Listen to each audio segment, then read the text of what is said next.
নবগ্রাম থানার ওসি পদের দায়িত্ব নেওয়ার সাথে সাথেই বড় চমক তুষার মজুমদারের।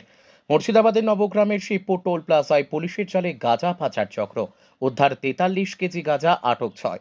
নবগ্রামের পরশন্ডা শিবপুর টোল প্লাজা এলাকায় পুলিশের অভিযানে বড়সড় সাফল্য মিলল। গোপন সূত্রে পাওয়া খবরের ভিত্তিতে নবগ্রাম থানার পুলিশ মঙ্গলবার রাতে অভিযান চালিয়ে প্রায় 43 কেজি গাঁজা উদ্ধার করে।